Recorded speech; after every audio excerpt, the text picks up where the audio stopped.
Hello guys, magandang hapon po sa inyong lahat. So kung bago ka pa lang dito sa aking YouTube channel, huwag mong kalimutang mag-subscribe, like sa video. So mga ka-road trip, kapag-usapan natin ang mga benepisyo natin makukuha sa ating pagmumotor. So alam ko guys na maraming tao na mas mahilig sa mga motor kaysa sasakyan. So ngayon, nakikita ko dito ay mayroong mga benepisyo talaga sa pagmumotor, at ito ay ibahagi ko sa inyo ang tatlong pinaka-importanting bagay na nakita ko na maaring ikaw din ay naka-experience ng ganito.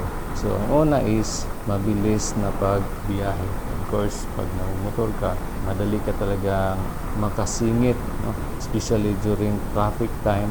So mas mabilis kang makakarating sa iyong destinasyon.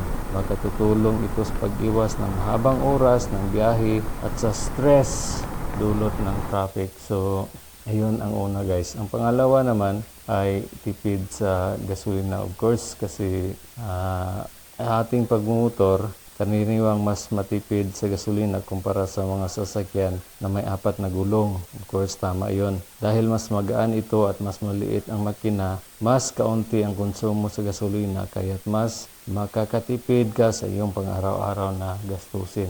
Ang pangatlo naman guys ay ang mas mababa ang gastos sa pagpapanatili. Of course, tama yun guys, ang maintenance, no?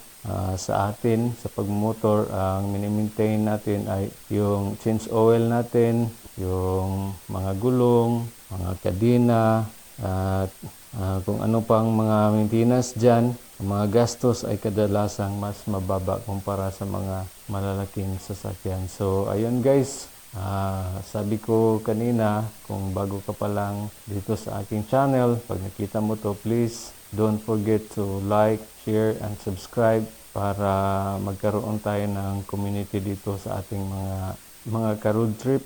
So, God bless to all of you. Mabuhay.